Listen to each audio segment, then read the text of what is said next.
A friend of mine, Mary Kelly, just released a new book, and it's called Stop Procrastinating Tomorrow. And Mary, if you know her, is a very efficient, a very productive person, and a lot of what she writes in her books and her keynotes are about productivity. And in recognition of that book, I thought about writing another short book, which I will call, if Mary's book is called Stop Procrastinating Tomorrow, mine would be called Start Procrastinating Today.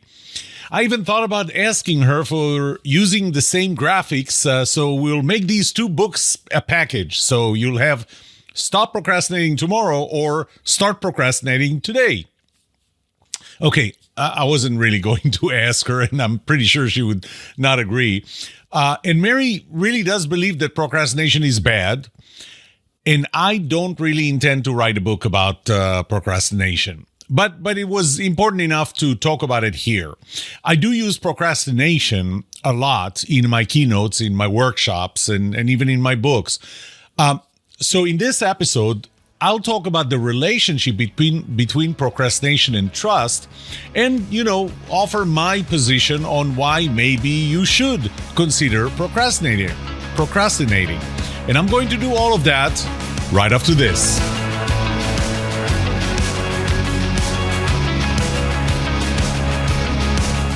Welcome to The Trust Show. I'm Yoram Solomon, your host, the author of the Book of Trust, and facilitator of the Trust Habits Workshop. My mission is simple. I want to help you form habits that build your trustworthiness, because the answer to this question will have the biggest impact on your personal and professional success or failure. Can I trust you?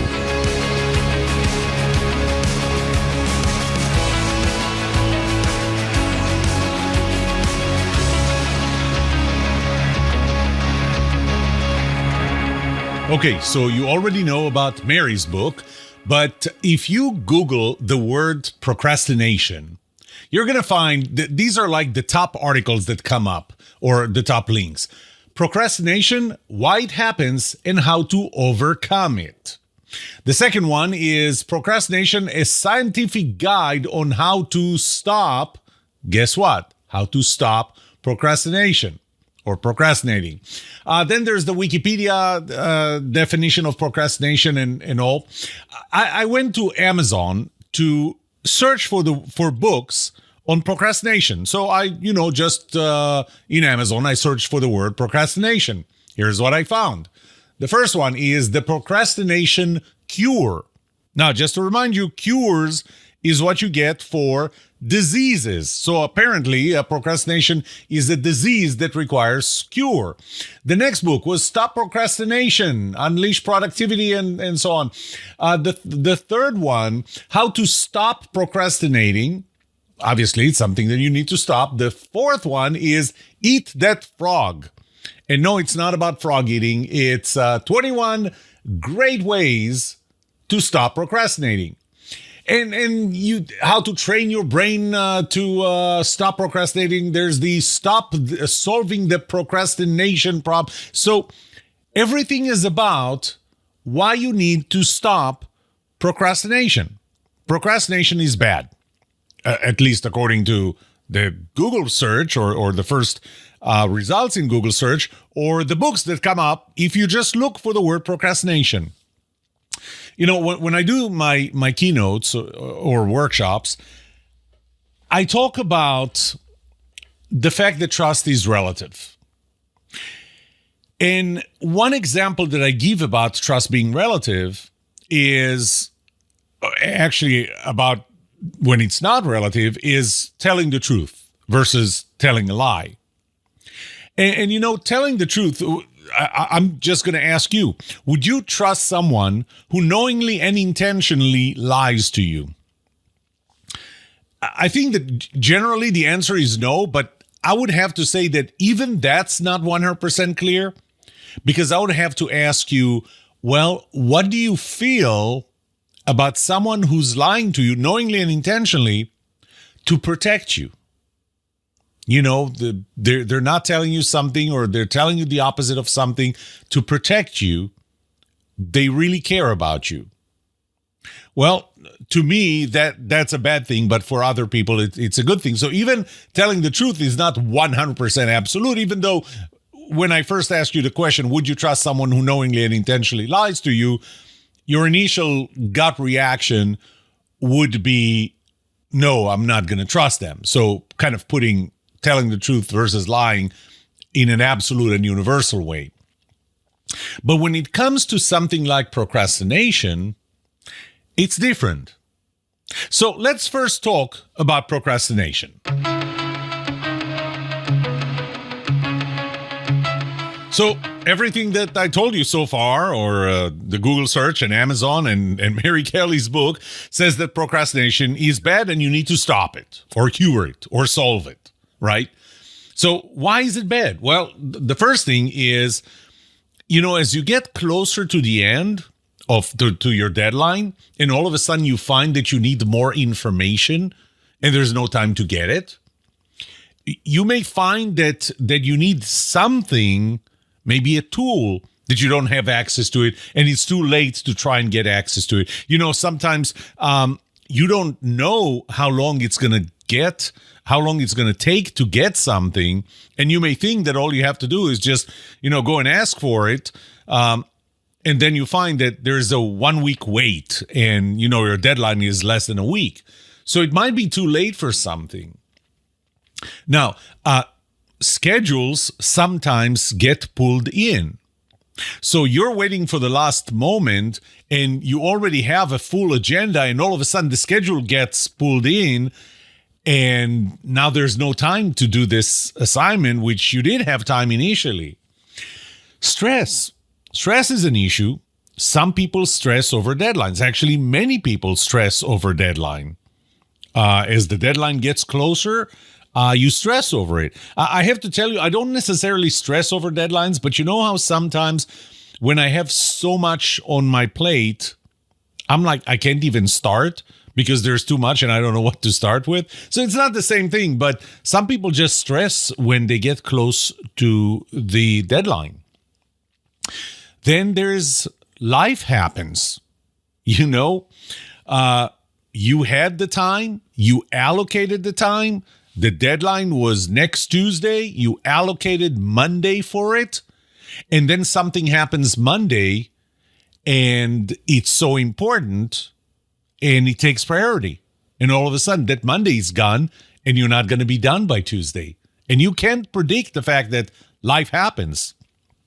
That's why they say life happens. It wasn't planned. Maybe you just forgot about it. The closer you get to the deadline, the longer you wait, I should say, and not start an assignment, the higher the probability that you're going to forget about the assignment until after the deadline. And finally, procrastination, and it's not necessarily procrastination as it is missing the schedule, missing the deadlines, often carries consequences. Obviously there's a reason why you were supposed to do this. And if you don't do this, there are going to be consequences for not doing this. And so all those together really constitute why procrastination is bad. So let me just repeat them. You may need more information, 1. 2, you may need something else and it's going to be too late, or access to something and it's too late. 3, the schedule can get pulled in and all of a sudden you don't have the time. 4, you get stressed over the looming deadline. 5, life happens. Something happens that takes priority. 6, the longer you wait, the higher the probability you forget about it. And 7, there are consequences for missing that deadline. And those are all the reasons why procrastination is bad. And I'm sure you can come up with other reasons. Heck, if I check ChatGPT now, it would probably come up with more reasons.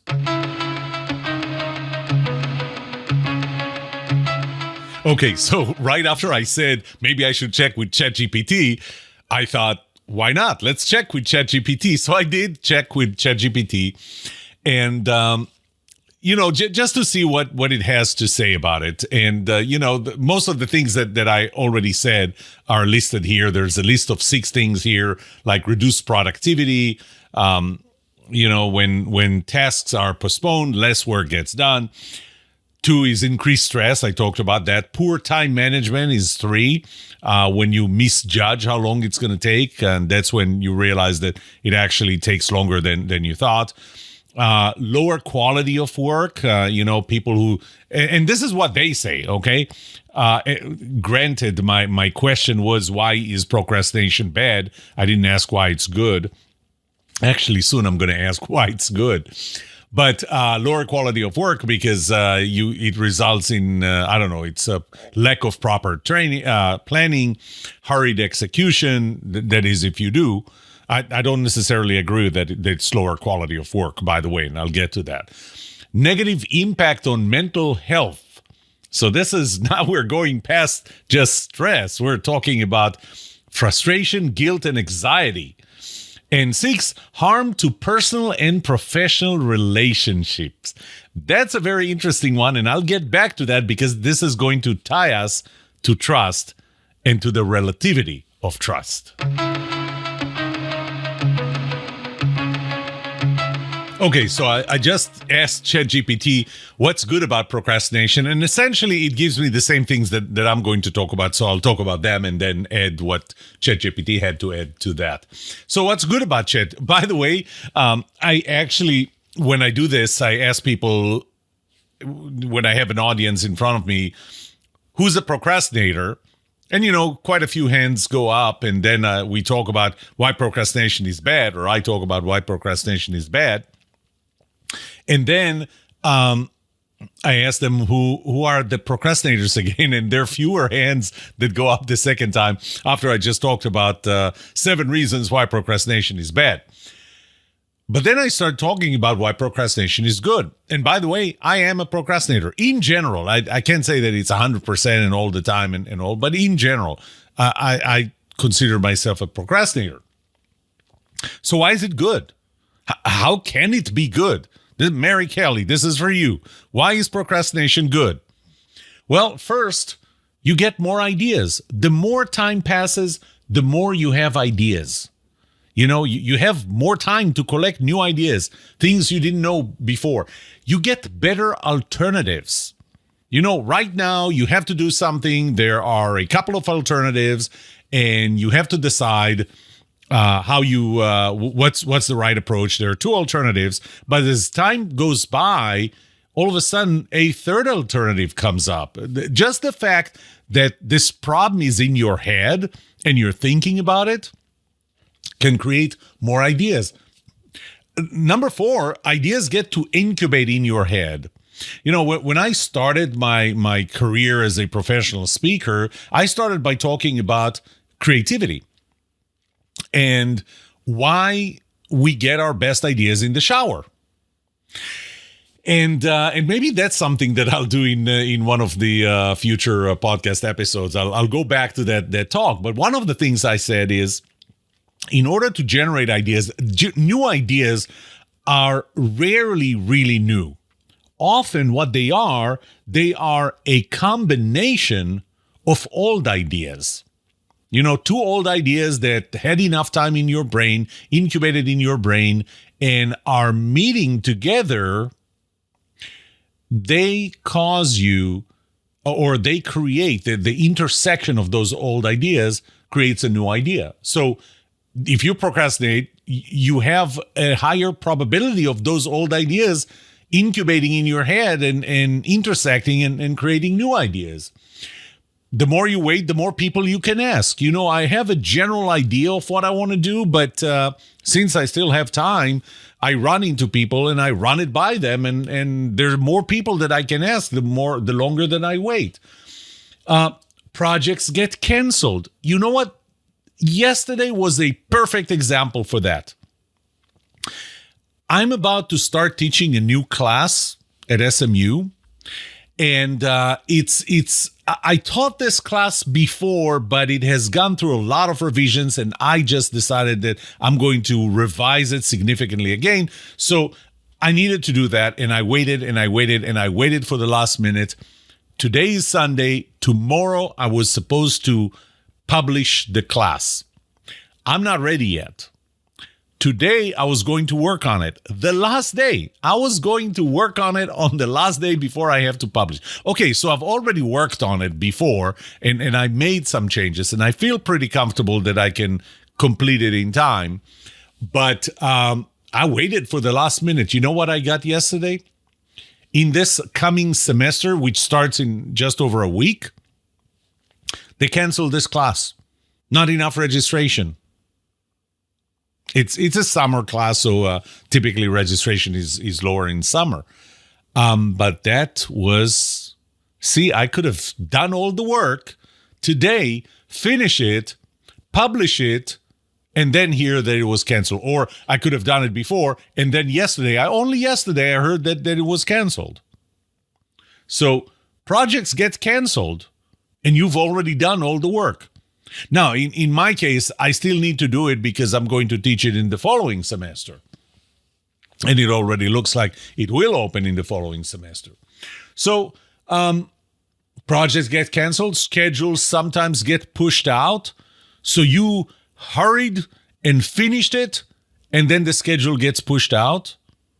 And that happened to me, and I can tell you that it's very, very annoying.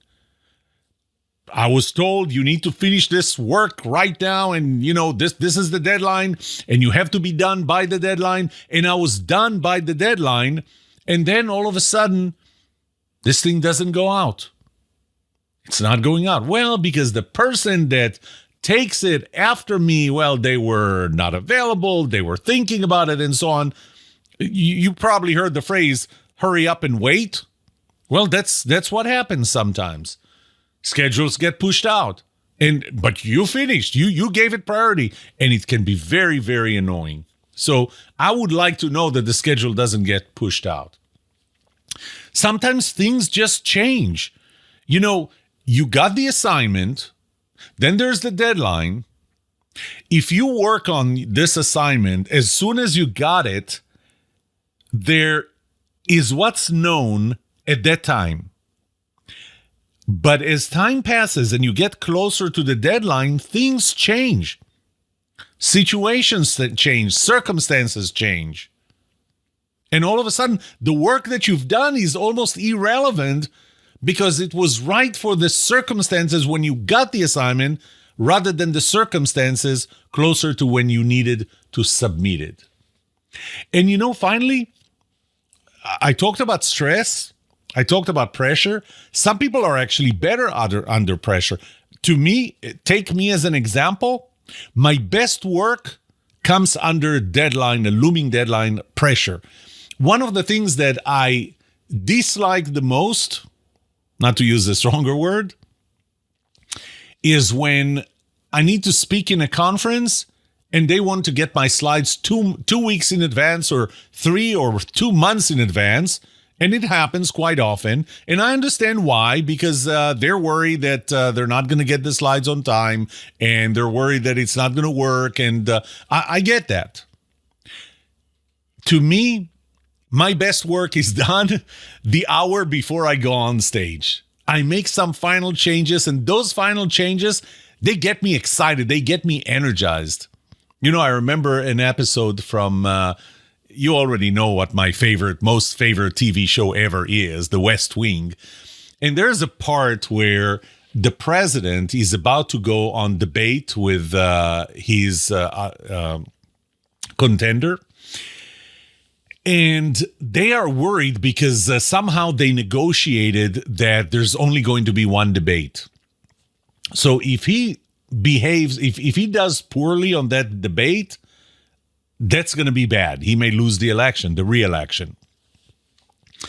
And they wonder who's going to go on stage, because the president has kind of two personalities. He has this personality of, I think they refer to it, the good uncle, and he's, very mellow and very soft, and then there is the energetic, the smart, the sharp president, and they don't know who's going to come on stage, who's coming out of the green room.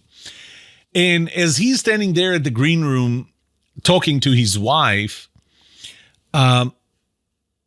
she all of a sudden says, I have to apologize that I didn't help you much. I didn't help prepare you. And he's like, you don't have to apologize. And he turns his head. She pulls out scissors and she cuts his tie. And he gets all upset and excited. It's like, what's wrong with you? Why did you do that? And they rush him to stage, and his tie is cut. And they need to take a tie off of the deputy chief of staff, get a tie and put the tie on the president as they're all walking to stage. And he gets to the stage. The amount of energy that he has on stage, I mean, obviously it's all scripted. It's a TV show, but I can relate to that. To me, that last hour, making those changes at the last hour, it energizes me. It's the best changes that I've made to the presentation. I get on stage with a presentation that's different than what I had an hour before. And it makes it better. But that's me. That's not true for everyone. So, back to the question. Is procrastination good or bad? By the way, one of the things I like is the fact that I only have 7 bullets to why procrastination is bad and 9 bullets to why it's good. So is it good or is it bad? And this is going to be where I tie this to trust. Because the answer to the question, is procrastination good or bad, is neither or both. It's both good and bad. It's neither good nor bad. It's just different. It's different for different people. For me, when I procrastinate, I do better work.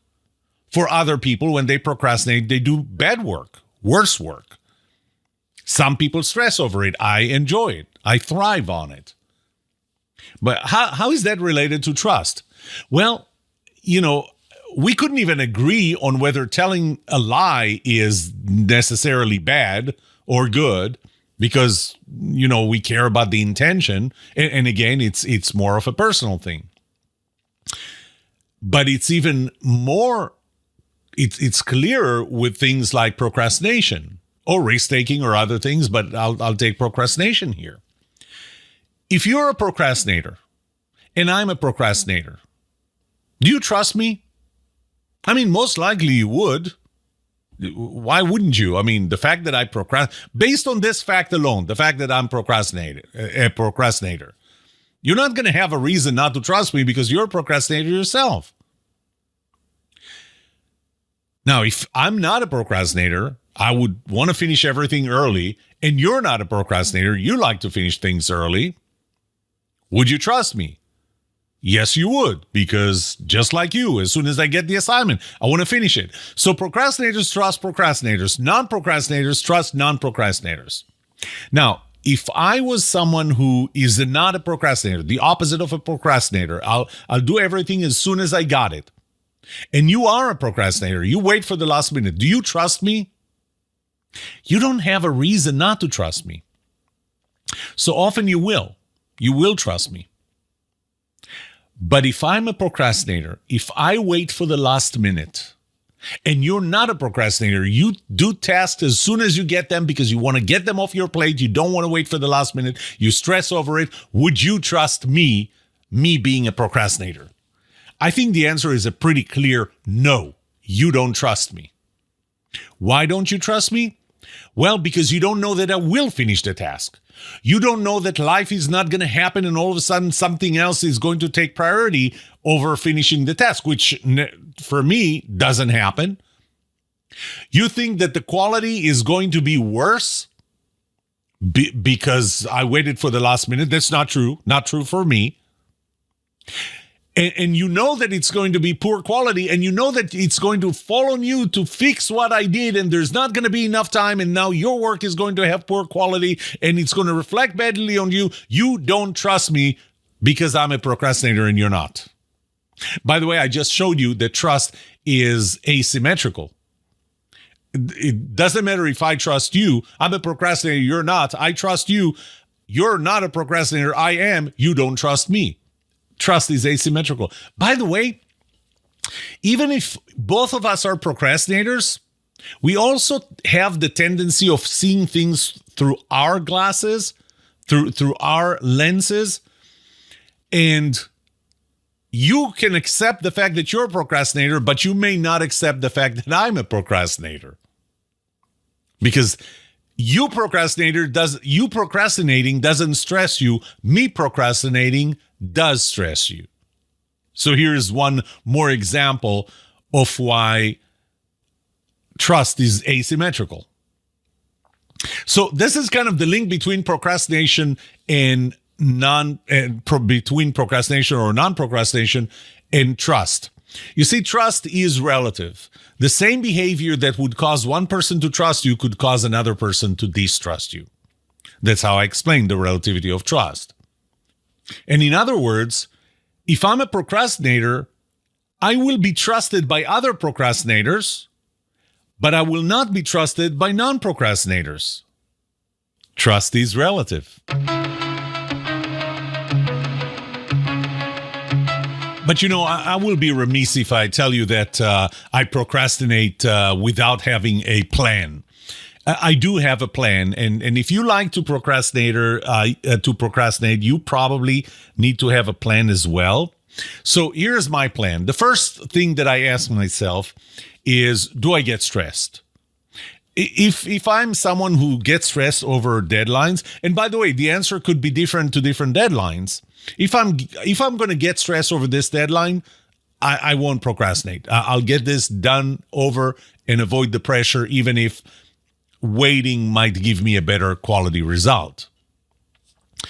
The second thing that I do is, while I don't do the task itself, I ask myself the following questions. Do I have all the information that I need? If not, how do I get it? How long would it take for me to get it? Maybe I need to start working on getting the information, even if I don't do the task itself. Do I fully understand what I have to do? So there are no surprises later when I get, it's not that I read the instructions an hour before the deadline. I read the instructions as soon as I get the assignment, make sure that I understand what it takes, what I have to do, how long would it take, and then I know how long I can wait. The same applies to people, resources that I need. Will access to something that I need stop at some point? Like a coupon. I'm going to wait until the last minute to buy something, but there's a coupon that I was planning on using, and that coupon will expire by the time I buy it if I waited. So make sure that you will have access, or if you lose access, know when that's going to happen. And once I map all those out, that's when I can decide, can I procrastinate? How long can I procrastinate? I would prioritize things to make sure that I can procrastinate safely. The other thing is, I talked about some of the advantages of procrastinating, like getting new ideas, getting access to more people, finding better alternatives, and so on. But I have to ask myself, what is the probability that I will get more ideas or find better alternatives or talk to more people? Because maybe there's not going to be a probability of that happening. Maybe I'm in some kind of a bubble and I'm not going to have new information. There's not going to be any new information. If there's not going to be any new information or new people that come up, I will argue with incubation of ideas, because that will happen. And maybe I shouldn't procrastinate. And again, this is a decision I make every time individually. And finally, what's the probability of something urgent happening, unexpected, which is kind of, when you say unexpected, it's a little hard to say what's the probability that it's going to happen. But, sometimes you do know, or you get a sense. What's the probability that I'm going to forget the deadline? Can I do something to make sure that I don't forget the deadline? So I ask these questions of myself to decide whether I should or should not procrastinate, how long should I procrastinate, maybe do part of it ahead of time, and so on. One of the things that I like to do is actually do it once, like not do it very high quality, but do it once. It does several things for me. One is it gives me a better framework to finally do it at the end, closer to the end. But it also gives me the peace of mind that I got something done, and towards the end, I can make it better. But if something happens, life happens, and I don't have the time, or I lose access to something, then at least I have something. Okay, this is it. This is the end of this episode talking about procrastination. What I wanted to do is several things. One is for you to realize that procrastination is neither good nor bad. There are situations where it's good. There are situations where it's bad. There are people who are good in procrastinator and get better with procrastination. There are people who are not. And it's important to know that a lot of these things are not black and white. They're really gray. They're not good or bad. They're really gray. They're really, it depends. But the second thing, and this is where it connects with trust, is that based on those personality traits, this is where we get into the relativity of trust. The fact that trust is personal, is relative, and the component of personality compatibility. Because people who are on opposite sides of the procrastination spectrum may not trust each other, and it's not even symmetrical. One may trust the other, but the other may not trust the first one. And this is how it relates to trust. I did record an episode on that with relatively similar content back in season 4. It was actually episode 1 in season 4. But, it's been 9 seasons since then. It's been a few years since that episode. I thought I'll bring this back up, especially since it's very relevant at any point. That this is a greenfield type topic. But really, the motivation to write this was finding that Mary Kelly came up with the book Stop Procrastinating Tomorrow, which gave me the idea of let's talk about it. Let's talk about procrastination.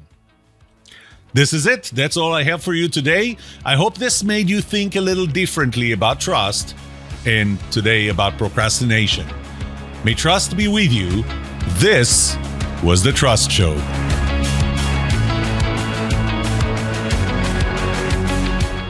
What would you like to know about trust and trustworthiness? Let me know and I'll answer it in a future episode. I would love to hear from you.